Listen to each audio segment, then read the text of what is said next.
അപ്പോൾ മീൻ കറിക്കുള്ള വെളിച്ചെണ്ണ ചൂടാക്കി നമ്മൾ കടുക് ഉലുവയാണ് പൊട്ടിച്ചെടുക്കുന്നത്.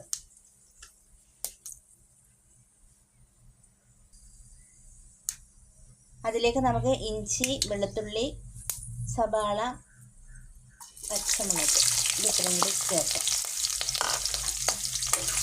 നന്നായിട്ടൊന്ന് വെച്ച് വയ്ക്കാം. അപ്പോൾ നമ്മുടെ മീൻ കറി വയ്ക്കാൻ അറിയത്തില്ലെന്ന് ഇനി ആരും പറയരുത്. ചൂരക്കറിയൊക്കെ എങ്ങനെയാണ് വയ്ക്കുന്നതെന്ന് ഒരുപാട് പേര് മെസ്സേജ് ഇട്ട് ചോദിക്കാറുണ്ട്. അതുകൊണ്ടാണ് ഞാൻ എൻ്റെ വീഡിയോസ് ഒരുപാട് തവണ ഇട്ടിട്ടുള്ളതാണ്. വീണ്ടും ഞാനിതെടുത്തിടുന്നത്. അപ്പോൾ ഇതെല്ലാം ഒന്ന് നന്നായിട്ട് വഴണ്ടിട്ടുണ്ട്. അതിലേക്ക് നമുക്ക് ആവശ്യത്തിനുള്ള പൊടികൾ ചേർക്കാം.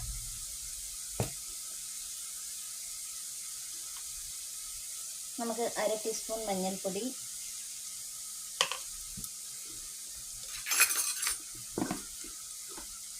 മല്ലിപ്പൊടിയുടെ ആവശ്യം നമുക്കില്ല, എന്നാലും ഒരു 1/4 ടീസ്പൂൺ മല്ലിപ്പൊടി, 1/4 ടീസ്പൂണോളം മല്ലിപ്പൊടി ചേർത്തിട്ടുണ്ട്. അപ്പം മല്ലിപ്പൊടി ചേർക്കാതെ കറി വെച്ചാൽ 2-3 ദിവസം വരെയൊക്കെ കറി വേഗം കേടാകാതിരിക്കും. അപ്പം നമ്മളിവിടെ ഇത്തിരി ചേർത്തിട്ടുണ്ട്.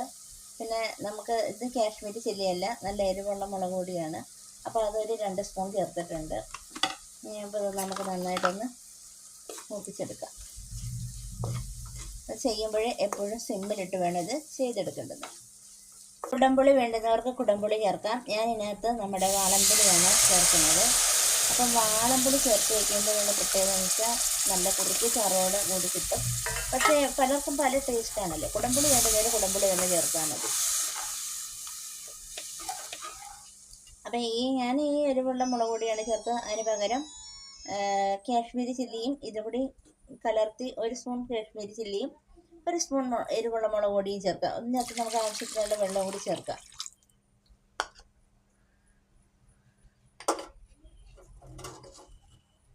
നമുക്ക് ഉപ്പ് ചേർക്കാം. അപ്പോൾ ഈ മസാല നന്നായിട്ടൊന്ന് തിളച്ച് വരട്ടെ. മസാല തിളച്ചിട്ടുണ്ട്. അതിലേക്ക് നമുക്ക് മീൻ കഷ്ണങ്ങൾ ഇടാം.